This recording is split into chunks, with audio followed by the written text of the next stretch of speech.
مولانا اقبال قریشی صاحب کے بیانات اور وظائف کے لیے وظائف الصالحین ٹی وی کو سبسکرائب کریں۔ ونصلی علی رسولہ الکریم، اما بعد فاعوذ باللہ من الشیطان الرجیم، بسم اللہ الرحمن الرحیم۔ قد افلح المؤمنون 18واں پارہ آج ہمارے دورہ تفسیر کا حصہ ہے۔ 18ویں پارے کے آغاز میں یہ سورہ مومنون ہے، مکی صورتوں میں سے ہے، اور اس کے اندر اللہ رب العزت نے اہل ایمان کی صفات بیان فرمائی ہیں۔ ان صفات کی وجہ سے اس کو سورہ مومنون کہا جاتا ہے۔ ایمان والوں کے اندر کون سی صفات ہونی چاہیے، کون سی خوبیاں ہونی چاہیے جو اللہ کے ہاں ان کو برگزیدہ بنا دیتی ہیں اور ساتھ جنت الفردوس کا حقدار بنا دیتی ہیں۔ اللہ تبارک و تعالیٰ نے ایمان والوں کے لیے کامیابی کہا ان صفات کو۔ اللہ نے فرمایا قد افلح المؤمنون، یقیناً کامیاب ہو گئے اہل ایمان، جن کا دل بھی مومن ہے، زبان بھی مومن ہے، عملاً طور پہ بھی مومن ہے۔ ایمان والا اس وقت تک مومن صادق نہیں بنتا جب تک وہ پریکٹیکلی مومن نہ ہو۔ سیدنا علی المرتضیٰ رضی اللہ تعالی عنہ سے کسی نے پوچھا ایمان اور نفاق میں کتنا فرق ہے؟ آپ نے فرمایا ایک بالشت۔ اس نے کہا ایک بالش کیسے؟ آپ نے یوں ایک بالش کی اور زبان پہ رکھ کر دل کے قریب دوسری انگلی لے گئے۔ فرمایا ایمان کا کلمہ جب زبان پر ہوتا ہے تو وہ جملہ ہوتا ہے، جب وہ دل کے اندر چلا جاتا ہے تو وہ یقین بن جاتا ہے۔ ایمان اور یقین میں ایک بالشت کا فرق ہے۔ اللہ یقین کا ذکر فرما رہے ہیں کہ مومن صادق میں کون کون سی نشانیاں علامات ہونی چاہیے۔ اس میں پہلی نشانی ہم فی صلاتہم خاشعون، نماز خشوع خضوع سے پڑھتے ہیں۔ یہ نہیں کہ ادھر نماز پڑھی اللہ اکبر، ایک دم رکوع، ایک دم اٹھا، ایک دم سجدہ، ایک دم دوسرا سجدہ، ایک دم سلام پھیرا، پتہ ہی نہیں چلتا کہ پڑھا کیا ہے۔ آرام آرام سے نماز پڑھیں۔ الحمدللہ رب العالمین الرحمن الرحیم، گویا کہ آپ اتنا آہستہ پڑھیں کہ آپ کو اللہ جواب دے رہا ہے۔ ان تعبد اللہ کأنک تراہ، پہلی صفت نماز کی یہ ہونی چاہیے کہ انسان ایسے عبادت کرے کہ میں اللہ کو دیکھ رہا ہوں۔ فَإِن لَمْ تَكُنْ تَرَى فَإِنَّهُ يَرَاكَ، پھر فرمایا اگر یہ صفت نہیں پا سکتے تو کم از کم اتنا یقین مضبوط کرو اللہ کی ذات مجھے دیکھ رہی ہے۔ نماز جو جلدی پڑھے گا، تیزی میں پڑھے گا، حدیث میں آتا ہے اس کے چہرے پہ پھینک دی جاتی ہے، واپس مار دی جاتی ہے۔ یہ نماز پکڑ کا باعث بن جائے گی۔ اس نماز کے متعلق فرمایا یراؤن الناس ولا یذکرون اللہ الا قلیلا، یہ منافق جو ہے نماز تھوڑی پڑھتے ہیں، جلدی جلدی پڑھتے ہیں اور تھوڑی تلاوت کرتے ہیں۔ تو پہلی صفت خشوع کے ساتھ نماز پڑھنا۔ مجدد الفسانی رحمۃ اللہ علیہ نے فرمایا ارکان نماز کا صحیح ادا کرنا، قعدہ، جلسہ، سجدہ، رکوع اور قیام، تشہد، آہستہ آہستہ ادا کرنا، یہ نماز کی قبولیت میں سے ہے۔ دوسرا والذین هم عن اللغو معرضون، لغو باتوں کو چھوڑ دیتے ہیں، فضول باتوں میں نہیں پڑھتے، ایسے فضول بحثوں میں، فضول لوگوں کے ساتھ بحثیں کرنا جو مقصد کی بات ہی نہیں، اور اس پہ ویسے تبصرے کرنا بیٹھ کے سیاست پر۔ قبرستان میں کھڑا ہے وہاں بھی سیاست پہ بات ہو رہی ہے، نائی کی دکان پہ بیٹھے ہیں وہاں بھی سیاست پہ بات ہو رہی ہے، مسجد میں بیٹھے ہیں وہاں بھی سیاست پہ بات ہو رہی ہے۔ فضول باتوں میں نہ پڑے۔ آپ کو کیا ان چیزوں سے؟ لا یعنی باتیں، فضول باتیں، لغو باتیں، ان بحثوں میں نہیں پڑتے مومن۔ والذین هم للزکاۃ فاعلون، اور وہ زکوٰۃ ٹائم پہ دیتے ہیں، تندہی سے دیتے ہیں، زکوٰۃ ادا کرتے ہیں، زکوٰۃ کا انکار نہیں کرتے۔ والذین هم لفروجہم حافظون، اپنی شرمگاہوں کی حفاظت کرتے ہیں، بدکاری سے، زنا سے، فحش کاموں سے اپنے جسم کو بچاتے ہیں۔ الا علی ازواجہم او ما ملکت ایمانہم، ہاں جو زوجہ ہے، بیوی ہے، جو رشتہ اللہ نے حلال کیا ہے ان کے ساتھ تعلق رکھتے ہیں۔ فرمایا والذین هم لاماناتہم، اور امانت ادا کرتے ہیں، خائن نہیں۔ بات بھی امانت ہوتی ہے، مجلس کی بات کو جا کے پراپگنڈا کرنا، اپنے مخصوص مجلس میں جو بات کی اس کو جا کے تشہیر کر دینا، اور وعہدہم، اور وعدہ بھی پورا کرتے ہیں، وعدہ خلافی بھی نہیں کرتے، منہ سے لفظ نکالتے ہیں تو وعدہ بن جاتا ہے، اس کی پاسداری کرتے ہیں، ایگریمنٹ کرتے ہیں تو پاسداری کرتے ہیں، کسی کو ٹائم دیتے ہیں، زبان دیتے ہیں تو پاسداری کرتے ہیں۔ والذین ہم علی صلواتہم یحافظون، اور اپنی نمازوں کے اوقات کی بھی حفاظت کرتے ہیں، ظہر کا ٹائم دیکھ کر ظہر پڑھتے ہیں، ظہر قضا نہیں کرتے، عصر قضا نہیں کرتے، مغرب قضا نہیں کرتے، عشاء فجر قضا نہیں کرتے، حفاظت اوقات صلاۃ کی بھی کرتے ہیں۔ اولئک هم الوارثون، یہ لوگ ہیں جنت کے وارث، الذین یرثون الفردوس ہم فیہا خالدون، اللہ کہتے ہیں یہ جنت کے وارث ہیں، ہمیشہ جنت میں رہیں گے۔ یہ صفات آپ پیدا کریں، اللہ جنت آپ کو عطا کرے گا، یہ اللہ کا وعدہ ہے قرآن کے اندر۔ لیکن آج مسلمان بغیر عمل کے جنت میں جانا چاہتا ہے اور کہتا ہے جی جنت تو بنی ہمارے لیے ہے، تو اللہ نے اس کے لیے کچھ شرائط رکھی ہیں، یہ شرائط سورہ مومنون کے آغاز میں اللہ نے بیان فرما دی۔ اس کے بعد اللہ نے تخلیق انسانیت کا ذکر کیا اور اس میں مراحل کو، لَقَدْ خَلَقْنَا الْإِنسَانَ مِنْ سُلَالَةٍ مِنْ طِينٍ ثُمَّ جَعَلْنَاهُ نُطْفَةً فِي قَرَارٍ مَكِينٍ، اللہ نے انسان کو تخلیق کیا، اس کے لیے مراحل دیے، پہلے نطفہ، پھر لوتھڑا، پھر اس کے بعد ایک اللہ نے اس کو چھوٹا سا لوتھڑا پھر بنایا، پھر اس کے اوپر خول چڑھایا، پھر اس کو جسم انسانی بچے کی شکل کا دیا، پھر وہ مادر رحم سے دنیا میں آیا۔ یہ مراحل وار جو ذکر ہے وہ اللہ نے یہاں کیا کہ اللہ اس کو کیسے بناتا ہے۔ ثم خلقنا النطفہ، پہلے نطفہ بنایا، علقہ، پھر اس کو جو ہے خون کا لوتھڑا بنایا، پہلے پانی کا قطرہ تھا پھر خون کا لوتھڑا، فخلقنا العلقۃ مضغہ، پھر اللہ تعالیٰ نے اس کے اوپر بوٹی چڑھائی، گوشت چڑھایا، فخلقنا المضغۃ عظاما، پھر اس گوشت کے اوپر اللہ نے ہڈی چڑھائی، فکسونا العظام لحما، پھر اللہ نے ان ہڈیوں کو، ڈھانچے کو کس طرح ایک جسم دے دیا اور جسم توانا بن گیا۔ ثم انشأناہ خلقا آخر، پھر اللہ نے اس کے بعد تمہیں ایک خوبصورت انسانی جسم دے کر بعد میں تخلیق کیا، تم بچے کی شکل میں زمین میں آئے، دنیا میں آئے۔ فتبارک اللہ احسن الخالقین، اللہ نے کیا خوبصورت تمہیں چہرہ عطا کیا ہے، جسم عطا کیا ہے۔ یہ مراحل کا ذکر جو قرآن میں 1400 سال پہلے ہوا، دنیا کی کوئی مذاہب، کوئی شخصیت، کوئی دنیا کا ملک، کوئی دنیا کی تہذیب یہ مراحل جانتی ہی نہیں تھی، نہ آشنا تھی، نہ طب یونانی میں اس کا ذکر تھا، نہ بقراط سقراط نے ذکر کیا، نہ ارسطو کے پاس اس کا کوئی علم تھا۔ یہ قرآن نے جو بیان کیا، آج 1400 سال کے بعد سائنس ان مراحل میں نقص نہیں نکال سکتی، بلکہ اسی کو سائنس بیان کرے تو ہم یورپ کو سلام پیش کرتے ہیں۔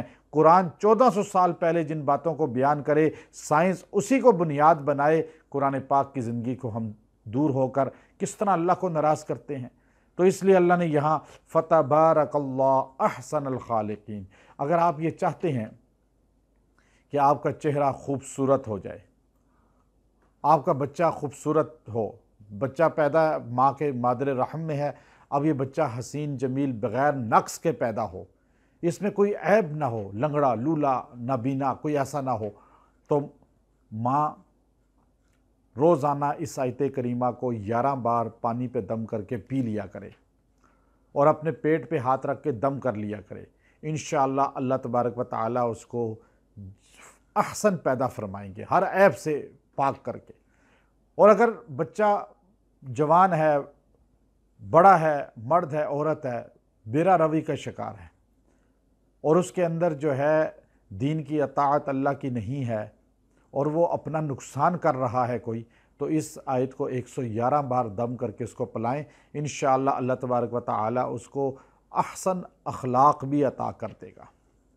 اس کے بعد اللہ تبارک و تعالیٰ انبیاء علیہ السلام کا ذکر فرما رہے ہیں، مختلف انبیاء کا ذکر ہے اس میں۔ ایک آیت جو ہے، ایک آیت نمبر آپ دیکھیے 28، یہ جو پہلے فتبارک اللہ احسن الخالقین آپ کو بتائی ہے وہ آیت نمبر سورہ مومنون کی 15 نمبر آیت ہے، 14 نمبر آیت سورہ مومنون۔ اب اللہ نے یہاں جو وَقُلْ رَبِّ أَنزِلْنِي مُنزَلًا مُبَارَكًا وَأَنْتَ خَيْرُ الْمُنزِلِينَ، کہ جب انسان کسی جگہ جہاز رکتا ہے، گاڑی رکتی ہے، شہر میں آپ داخل ہوتے ہیں تو وہاں پہنچ کر آپ جو ہے اس آیت کو پڑھ لیں، اللہ وہاں اترنا، وہاں ٹھہرنا، وہاں آپ کا رہنا بابرکت بنا دے گا اور سہولتیں عطا فرمائے گا، اس میں ہر قسم کے شر نکال لے گا۔ آپ دیکھیے آگے آیت نمبر 51، یا ایھا الرسل کلوا من الطیبات واعملوا صالحا، اللہ نبیوں سے کہہ رہا ہے میرے نبیوں حلال کھاؤ اور اعمال صالحہ کرو۔ اب انبیاء کو کہنے کی ضرورت ہی نہیں، نبی معصوم ہوتے ہیں، اور نبی سے زیادہ حلال کی تمیز کون جانتا ہے؟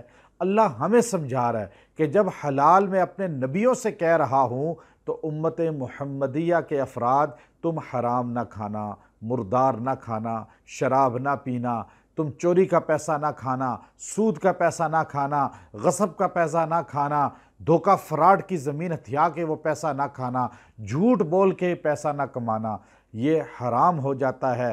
حلال کمائی کا اتنا اثر ہوتا ہے کہ حضور صلی اللہ علیہ وسلم کے ماموں حضرت سعد رضی اللہ تعالیٰ عنہ بن ابی وقاص رضی اللہ عنہ عرض کرنے لگے، یا رسول اللہ دعا کریں میں مستجاب الدعوات بن جاؤں، میری دعائیں قبول ہونے لگیں اور اللہ میری ہر دعا کو قبول کرے۔ تو حضور صلی اللہ علیہ وسلم نے فرمایا، اے سعد آپ حلال مال کھاؤ، لقمہ حرام کو چھوڑ دو، اللہ تمہیں مستجاب الدعوات بنا دے گا، تمہیں ایسا بزرگ ولی بنا دے گا کہ تمہارے ہاتھ اٹھیں گے ایک دم دعا قبول ہوگی۔ تو حضرت سعد فرماتے ہیں میں نے لقمہ مشکوک بھی چھوڑ دیا، جس پہ شک ہو جاتا وہ لقمہ بھی نہ کھاتا، تو اللہ نے مستجاب الدعوات اتنا بنایا کہ ایک مرتبہ ایک آدمی حضرت صحابہ اکرام رضوان اللہ اجمعین کی شان میں گستاخی کر رہا تھا بصرہ میں، تو حضرت سعد نے فرمایا صحابہ کی گستاخی چھوڑ دے، اللہ کا عذاب آ جائے گا۔ اس نے کہا بڑے دیکھے ہیں عذاب، تو آپ نے فرمایا میں بد دعا کروں گا۔ اس نے کہا آپ کی کہاں بد دعا لگتی ہے؟ آپ نے اس کے لیے ہاتھ اٹھائے، اللہ نے اس آدمی کو اونٹ بنا دیا اور وہ ٹکریں مارتے مارتے 3 دن کے اندر مر بھی گیا۔ تو اس لیے علامہ ذہبی نے لکھا کہ آپ کو اللہ نے مستجاب الدعوات بنایا تھا، آپ کی دعائیں قبول ہوتی تھیں لقمہ حلال کی وجہ سے۔ علامہ ذوالنون مصری رحمۃ اللہ علیہ نے فرمایا جو لقمہ حلال ہی کا کھانے کا اہتمام ہر وقت جو اپنا روٹین بنا کے رکھتا ہے، لقمہ حلال ہی کھاتا ہے، اس کی دعا اللہ کبھی رد نہیں کرتے۔ حضرت مولانا عبداللہ درخواسی رحمۃ اللہ علیہ مولانا حق نواز جنگی رحمۃ اللہ علیہ کے جنازہ پڑھانے تشریف لائے تو کرفیو لگا ہوا تھا اور آپ کو اس میں اعظم آتا تھا، بخاری شریف زبانی یاد تھی، تو آپ کے گاڑی کو روکا گیا تو کرفیو میں آپ نے وہاں انتظامیہ سے بڑے دھڑلے سے گرج کے کہا کہ آج میرا بیٹا شہید ہوا ہے، مجھے روکنا نہیں ورنہ بد دعا کروں گا۔ وہ ہل گئی انتظامیہ کہ عبداللہ درخواستی نے بد دعا کر دی تو ان کی تو بد دعا رد ہی نہیں ہوتی، اللہ نے اتنا حلال کی وجہ سے ان کی دعاؤں میں تاثیر رکھی تھی۔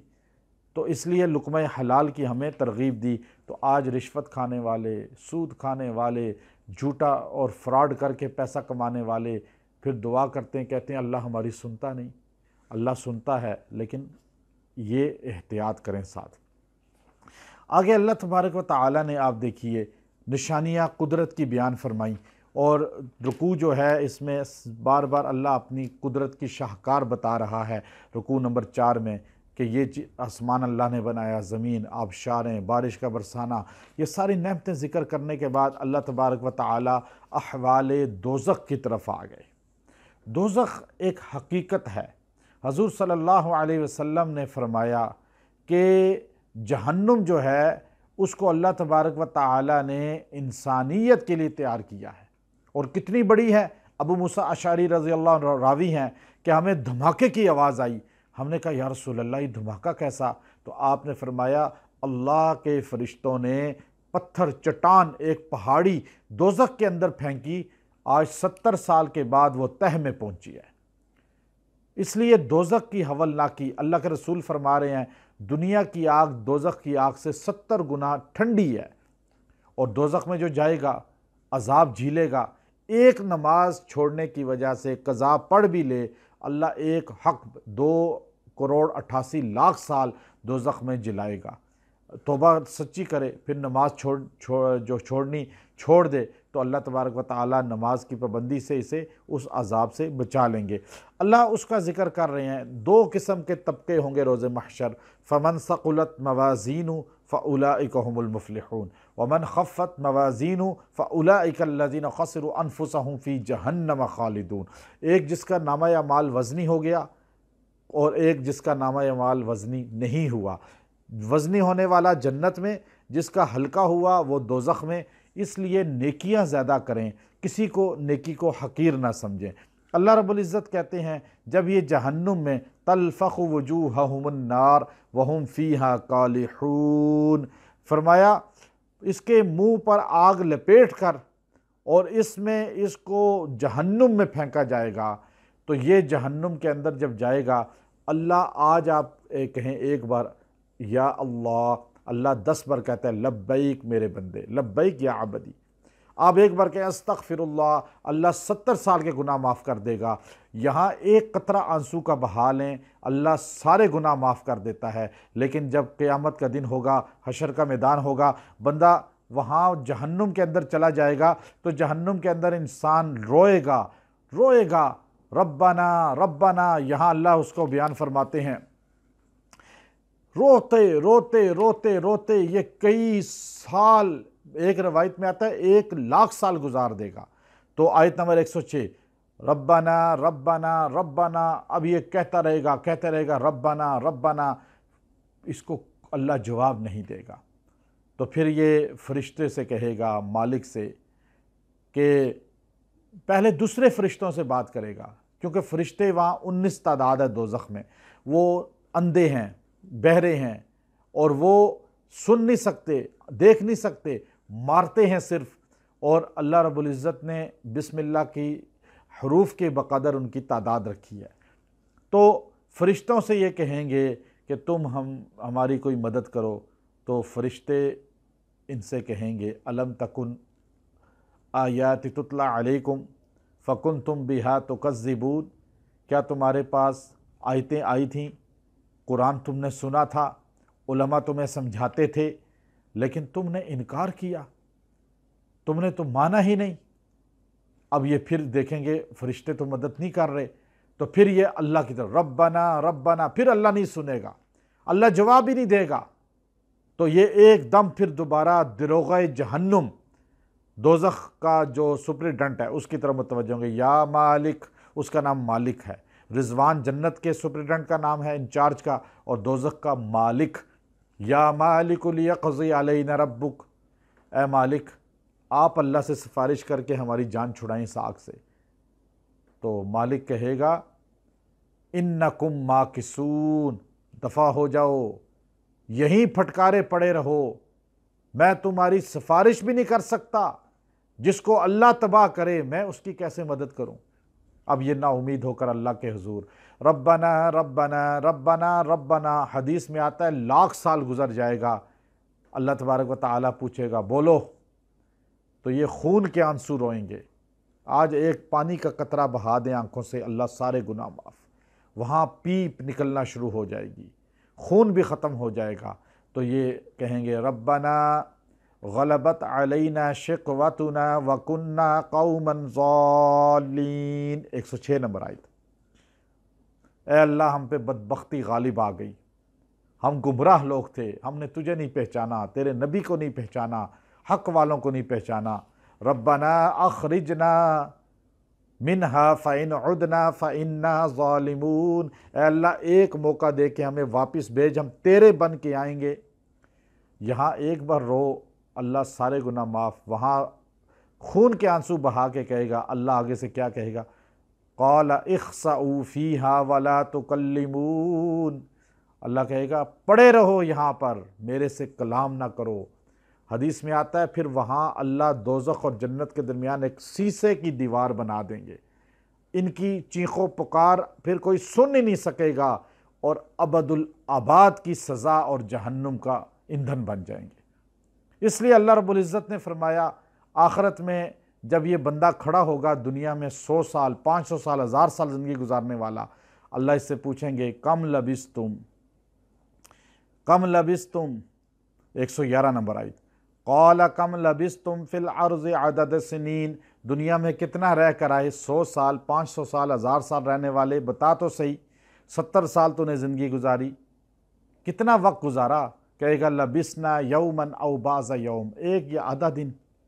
اللہ کہے گا نہیں، 70 سال تجھے ایک آدھا دن لگتا ہے، اگر تو اللہ کی مان لیتا، یہ ناچنا، یہ گانا، یہ فحاشی، یہ آوارگی، یہ مرد عورتیں نہ کرتے، 70 سال اللہ کی صرف اطاعت کر لو، 70 سال بھی نہیں، اوسطاً عمر اس امت کی 70 سال ہے، اور اگر ان 70 سالوں میں سے رات دن کا نکالا جائے وقت تو 35 سال، اس میں سے بھی اگر نابالغی کے 15 سال نکال دیے جائیں تو 20 سال زندگی ہے، جو اگر آپ اللہ کی اطاعت کریں، ہمیشہ ہمیشہ کی جنت آپ کی، ہمیشہ کی جنت، کبھی موت نہیں آئے گی۔ تو آخری آیت افحسبتم، 115 نمبر آیت، افحسبتم انما خلقناکم عبثا وانکم الینا لا ترجعون، کیا تم یہ گمان کرتے ہو کہ تمہیں اللہ نے ویسے پیدا کیا ہے، تمہارا کوئی مقصد نہیں؟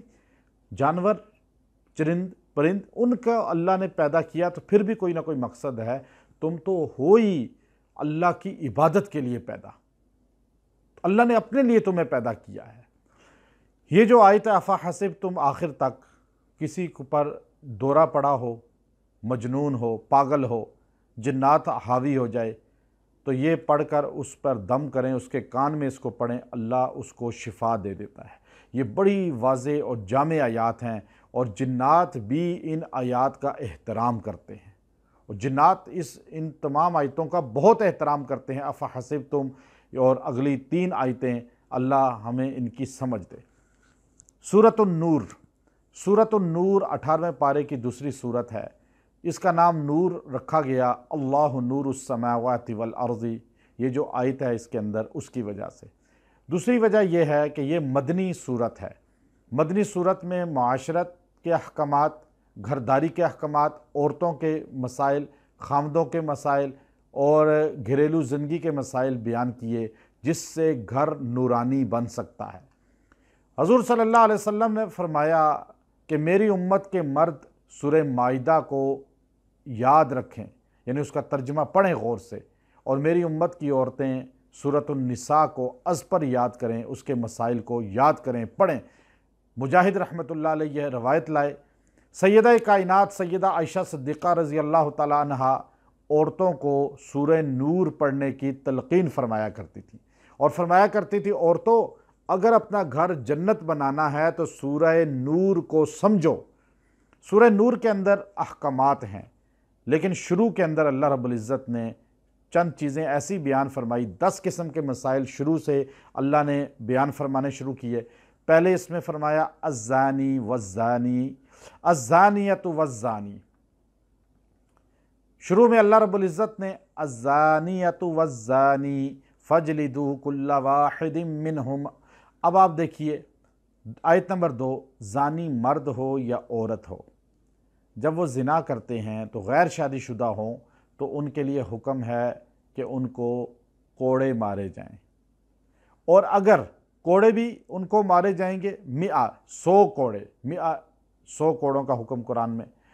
اب اگر شادی شدہ ہیں تو ان کو سنسار کیا جائے گا، رجم کا حکم احادیث میں ہے، وہ پتھر مار کے مار دیے جائیں گے، اور وہ حکم اللہ نے یہاں زنا کا بیان فرمایا۔ دوسرا حکم جو ہے اللہ رب العزت نے قذف کا بیان فرمایا، والذین یرمون المحصنات ثم لم یأتوا باربعۃ شہداء فجلدوہم 80 جلدہ، فرمایا جو پاک دامن مردوں اور عورتوں پر تہمت لگاتے ہیں زنا کی، بدکاری کی، آوارگی کی۔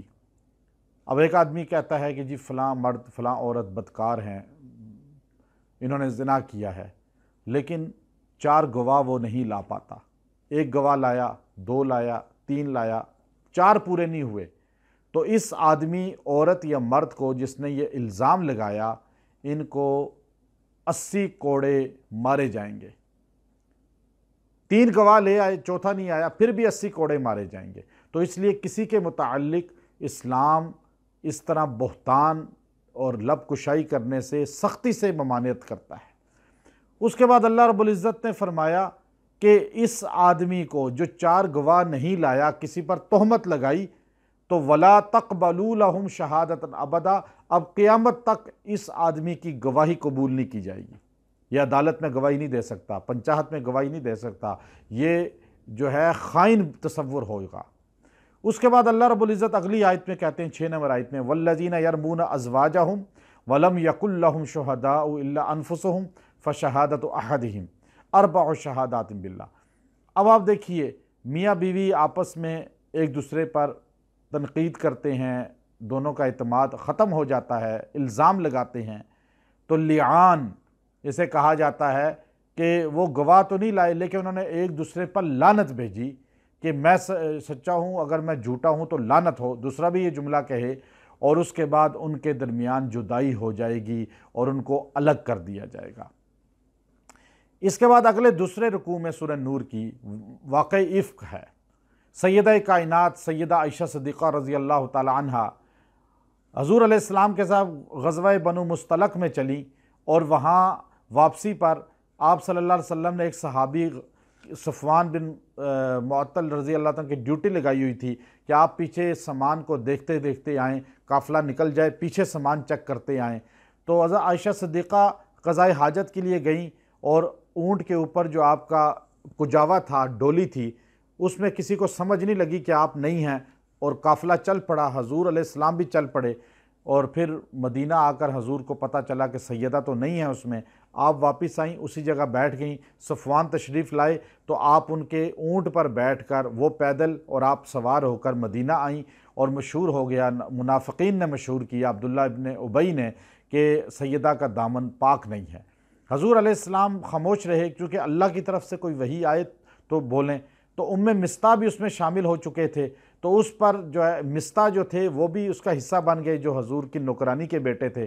پھر حضور علیہ السلام نے آپ کو ابو بکر صدیق کے گھر بھیج دیا، اور آپ وہاں چلی گئیں۔ ابو بکر صدیق بھی روتے تھے، ان کی زوجہ بھی روتی تھیں، حضور بھی پریشان تھے۔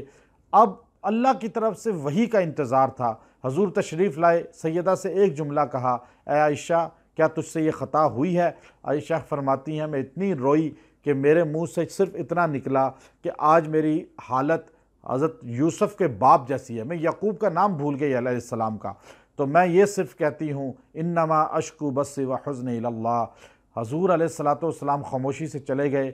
پھر حضرت عمر رضی اللہ تعالی عنہ مجلس صحابہ کی بیٹھی، حضور نے صحابہ سے پوچھا بتاؤ عائشہ کے متعلق کیا کہتے ہو؟ حضرت عمر نے ایک جملہ کہا، یا رسول اللہ آپ بتائیں آپ کا عائشہ صدیقہ سے نکاح کس نے کرایا؟ کہا اللہ نے۔ کہا جو اللہ آپ کے بستر پہ، جو اللہ آپ کے جسم پہ گندی مکھی نہیں آنے دیتا، وہ اللہ آپ کے بستر پہ غلط عورت کیسے آنے دے گا؟ تو اس لیے میرا یقین ہے عائشہ صدیقہ پاک ہیں۔ انکا ھذا بہتان عظیم، اللہ نے قرآن کا یہ رکوع نازل کیا، اور سیدہ عائشہ صدیقہ رضی اللہ عنہ کی پاک دامنی کو قرآن پاک کی 18 آیات کی زینت بنایا۔ یوسف پیغمبر پہ تہمت لگی، بچے نے پاکی بیان کی، حضرت مریم پہ تہمت لگی، بچے نے پاکی بیان کی، لیکن حضور کی زوجہ پہ تہمت لگتی ہے، اللہ خود قرآن پاک کی شکل میں آپ کی پاکی بیان کرتا ہے۔ تو اس کے بعد اللہ تبارک و تعالی نے ایک اور چیز ارشاد فرمائی کہ آج جو ہمارے ہاں فحاشی اور یعنی کو فروغ دیا جاتا ہے، افطار جو ہے پروگرام، اور افطار پروگرام ٹیلی ویژن میں ناچنے والے، گانے والے، اور اس میں عجیب و غریب خرافات، پھر ٹی وی چینلوں کے اندر، پھر عوام شادی بیاہوں کے اندر آپ دیکھتے ہیں، اسکولوں کالجوں میں جو ماحول دیکھتے ہیں، اللہ اس کا ذکر یہاں کرتے ہیں۔ آیت نمبر 19، ان الذین یحبون ان تشیع الفاحشہ، بے شک جو لوگ یہ پسند کرتے ہیں کہ وہ فحش کاموں کو عام کریں، فی الذین آمنوا، ایمان والوں کے اندر۔ ایمان والے، اسکول والے بھی ایمان والے ہیں، ٹی وی والے بھی ایمان والے ہیں، یہ گھروں میں بیٹھے ہوئے بھی ایمان والے ہیں۔ ان سارے مومن مردوں اور عورتوں کو گمراہ کرنے کی کوشش کریں، اینکر کی شکل میں یا وہ پروگرام کرنے والوں کی شکل میں، چاہے وہ دین کے نام پہ کیوں نہ کریں۔ فرمایا لہم عذاب علیم فی الدنیا والآخرہ، ان کو دردناک عذاب دنیا اور آخرت میں ملے گا، اس کی بشارت دے دو۔ اور یہ واللہ یعلم، اللہ جانتا ہے لیکن یہ نہیں جانتے۔ یہ جاہل طبقہ ہے جو اس طرح کام کرتا ہے۔ تو آگے اللہ رب العزت نے فرمایا اے ایمان والو شیطان کی پیچھے مت چلو، شیطان لا تتبعوا خطوات الشیطان۔ اور ان الذین یرمون المحصنات الغافلات، اب دیکھیے آیت نمبر 23، جو تہمت لگاتے ہیں، جو عیب نکالتے ہیں پاک دامن عورتوں سے، مردوں سے، ان پہ کیچڑ اچھالتے ہیں، او جی فلاں عورت ایسی ہے، فلاں مرد ایسا ہے، ایسے گھر بیٹھ کے باتیں کرتے ہیں، فرمایا لعنوا فی الدنیا والآخرہ، ان پہ اللہ کی لعنت ہے دنیا اور آخرت میں۔ ایسی باتیں محلے میں بیٹھ کے، گھروں میں بیٹھ کے نہ کریں کسی کی کردار کے متعلق، اگر برا بھی ہے پھر بھی اس کا ذکر نہ کریں اس طرح۔ آگے آیت نمبر 26 میں الخبیثات للخبیثین، یعنی خبیث مردوں کے لیے خبیث عورتیں ہیں، گندی عورتوں کے لیے گندے مرد ہیں، پاک مردوں کے لیے پاک عورتیں ہیں۔ اب آپ دیکھیے جو سیدہ عائشہ صدیقہ رضی اللہ عنہ کو نعوذ باللہ غلط کہتا ہے وہ حضور کی توہین کرتا ہے، چونکہ حضور علیہ السلام پاک ہیں، آپ کی بیویاں بھی پاک ہیں، حضور علیہ السلام پاک ہیں، آپ کی بیٹیاں بھی پاک ہیں۔ اسی لیے امام ابو یوسف رحمۃ اللہ علیہ نے فرمایا جو سیدہ عائشہ صدیقہ کو غلط کہے گا وہ حضور کا گستاخ ہوگا، اس کی سزا اسلام میں صرف ایک ہے کہ اس کو زندہ رہنے کا حق نہیں ہے۔ پھر آپ علیہ السلام کی ہر چیز کو پسند کرنا، ہر چیز، یہاں تک کہ امام ابو یوسف کے سامنے کسی نے کدو کی توہین کی کہ کدو مجھے پسند نہیں ہے، آپ نے کہا اس کو تو فوراً قتل کرو، اس نے حضور کی توہین کی۔ حضور کدو کو پسند کرتے تھے تو کدو سے جو وہی محبت کرے گا جو حضور سے محبت کرتا ہے۔ آگے آپ دیکھیے اللہ رب العزت نے معاشرت کا اصول بتایا آیت نمبر 27 میں، یا ایھا الذین آمنوا لا تدخلوا بیوتا غیر بیوتکم حتی تستأنسوا، اے ایمان والو جب کسی کے گھر داخل ہو تو اجازت لے کے داخل ہو، بیل بجاؤ، دستک دو، یوں کسی کے چاہے آپ کا سگا بھائی کیوں نہ ہو، آپ کا بیٹا کیوں نہ ہو، اجازت کے بغیر کسی کے گھر نہ جاؤ، یہ اصول بتایا۔ وَتُسَلِّمُوا عَلَىٰ أَهْلِهَا، السلام علیکم کہو ان گھر والوں کو، پھر گھر میں داخل ہو۔ یہ معاشرت کا کتنا بڑا اصول بتایا کہ گھر میں داخل ہونے کا۔ اس کے بعد اللہ رب العزت نے ایمان والوں سے فرمایا قُل لِّلْمُؤْمِنِينَ يَغُضُّوا مِنْ أَبْصَارِهِمْ، اے ایمان والو اپنی نگاہیں نیچے رکھو، وَيَحْفَظُوا فُرُوجَهُمْ، اپنی شرمگاہوں کی حفاظت کرو۔ یہ مردوں سے کہا گیا، نگاہ نیچی رکھ کے چلیں بازاروں میں، محلوں میں، گلیوں میں۔ اور اگلی آیت میں وَقُل لِّلْمُؤْمِنَاتِ يَغْضُضْنَ مِنْ أَبْصَارِهِنَّ، عورتوں تم بھی اپنی نگاہیں نیچی رکھو۔ نیک عورت بازار میں، گلی میں، رستے میں چلتے ہوئے نگاہ نیچی رکھ کے چلتی ہے، مرد نیچی نگاہ کے ساتھ چلتا ہے۔ اس کے بعد فرمایا إِلَّا مَا ظَهَرَ مِنْهَا وَلْيَضْرِبْنَ، یہ آگے وہ رشتے بیان کیے جن کے ساتھ انسان کا نکاح نہیں ہو سکتا، اور وہ رشتے سارے گنوانے کے بعد اللہ نے بتایا کہ یہ آپ کے محرم ہیں۔ اس کے بعد اللہ رب العزت نے وَأَنكِحُوا الْأَيَامَ مِنْكُمْ، اور اس کے ساتھ ہی وَلْيَسْتَعْفِفِ الَّذِينَ، یہ جو ہے ان کا ذکر کیا جو نکاح، پہلے نکاح کا جن سے نکاح ہو سکتا ہے۔ اس کے بعد وَلْيَسْتَعْفِفِ الَّذِينَ لَا يَجِدُونَ نِكَاحًا حَتَّى يُغْنِيَهُمُ اللَّهُ مِنْ فَضْلِهِ وَالَّذِينَ يَبْتَغُونَ الْكِتَابَ مِمَّا مَلَكَتْ أَيْمَانُكُمْ۔ اب دیکھیے عرب معاشرے میں ایک رواج تھا کہ باندیاں خرید کے عورتیں، تو ان کو غلط کام پہ لگا کر وہ پیسہ جمع کیا جاتا تھا، اور عبداللہ ابن ابی مدینہ کے اندر حضور علیہ السلام کے جانے سے پہلے یہ کام بڑے زور و شور سے کر رہا تھا، اور ایک ایک جو سردار تھا اس کے پاس 40 50 عورتیں تھیں، اور وہ خرید کے لائے تھے روم سے، کوئی کہاں ایران سے، پھر وہ ان سے غلط کام کرواتے تھے۔ جیسے آج ہمارے اس معاشرے کے اندر عورت بکتی ہے اور پھر غلط انداز میں اس کو بٹھا دیا جاتا ہے، پھر وہ عورت جو ہے کئی مردوں کو گناہ کی ترغیب دیتی ہے، اور وہ پیسے اکٹھے کر کے ایک خاندان، ایک عورت یا ایک مرد جمع کرتا ہے۔ یہ کام زمانہ جاہلیت میں بھی ہوتا تھا، اسلام نے اس کو حرام قرار دیا، اور اسلام نے اس کمائی کو بھی حرام قرار دیا، اور یہ کمائی کرنے والا چاہے مرد ہے یا عورت ہے، اللہ رب العزت نے اس کو عذاب کی پیشین گوئی کی ہے، عذاب بتلایا ہے، اور یہ عذاب دنیا میں بھی ہوگا، آخرت میں بھی ہوگا۔ اس کو اللہ رب العزت یہاں بیان فرماتے ہیں۔ اس کے بعد اللہ نے دیکھیں رکوع شروع ہوتا ہے آیت نمبر 35، اللہ نور السماوات والارض مثل نورہ کمشکات، اللہ ایک زمین و آسمان کا نور ہے، اللہ نور ہے۔ اب اس کی مثال دی اللہ کی ذات کی، اور پھر وہ چراغ سے مثال دی گئی۔ یہ آیت کریمہ اگر چہرے پہ کیل محاسے ہوں، چہرے پہ جو ہے تازگی نہ ہو تو یہ پانی پہ دم کر کے روز 11 بار چہرہ دھوئیں اور یہ پانی پہ دم کر کے پئیں، اللہ تبارک و تعالیٰ ان پریشانیوں سے نجات دے دے گا۔ اس کے بعد اللہ رب العزت جو ہے اگلے رکوع کو آپ دیکھیے، رجال لا تلہیہم تجارت ولا بیع عن ذکر اللہ واقام الصلاۃ۔ اللہ نے مدینہ کے اندر صحابہ کرام کی تعریف فرمائی۔ اس کے اندر اللہ نے فرمایا مرد ہیں ایسے، یہ ایسے مرد ہیں جن کو تجارت اور خرید و فروخت اللہ کے ذکر سے غافل نہیں کرتی، تجارت کر کے بھی ہر وقت ان کی زبانیں اللہ کے ذکر میں رہتی ہیں۔ جب زبان اللہ کے ذکر میں رہتی ہے تو تجارت میں ڈنڈی کہاں مارتے ہوں گے، جھوٹ کہاں بولتے ہوں گے، فراڈ کہاں کرتے ہوں گے، یہ اللہ نے خاص ان کی شان کو بیان فرمایا۔ اور اس کے بعد اللہ رب العزت نے جو ہے اس خلافت کا ذکر فرمایا۔ خلافت جو ہے اسلام کے اندر دو چیزیں ہیں، ایک ابھی ہمیں نظر آتی ہیں، ہمارے ہاں جمہوریت ہے اور ایک ہمارے ہاں خلافت ہے۔ جمہوریت قرآن و سنت کی نفی کا نام ہے۔ جمہوریت میں کیا ہے، زیادہ لوگ جس طرف تو حکومت اسی کی، چاہے 100 شرابی ایک طرف اور 10 متقی ایک طرف تو شرابیوں کی حکومت ہوگی، 100 اللہ کے نافرمان ایک طرف، 10 اللہ کے ماننے والے متقی ایک طرف تو 100 نافرمانوں کی حکومت ہوگی۔ جمہوریت اس کو کہتے ہیں، یہ قرآن و سنت کے خلاف قانون ہے۔ یہی وجہ ہے آج دنیا میں ظلم ہے، ترقی نہیں ہے۔ لیکن ایک خلافت ہے جس کو اللہ رب العزت یہاں پہ بیان فرما رہے ہیں۔ خلافت اللہ رب العزت نے صحابہ کرام میں ابو بکر پہلے خلیفہ ہیں، عمر دوسرے، عثمان تیسرے اور علی المرتضیٰ چوتھے، پھر حسن مجتبیٰ پانچویں، اور مفتی شفیع صاحب رحمۃ اللہ علیہ کے بقول مولانا حضرت عمر بن عبدالعزیز رحمۃ اللہ علیہ چھٹے خلیفہ راشد ہیں۔ سیدنا امیر معاویہ رضی اللہ تعالیٰ عنہ سے ملوکیت کا آغاز ہوا اور راشد بادشاہ اور احسن طریقے سے عادلانہ حکومت کرنے والے تھے، فتوحات تھیں۔ اللہ نے اس کو یہاں پہ ذکر کیا، یہ خلافت جو ہے یہ آپ کو ملے گی، ہر مسلمان اس کے لیے کوشش کر سکتا ہے۔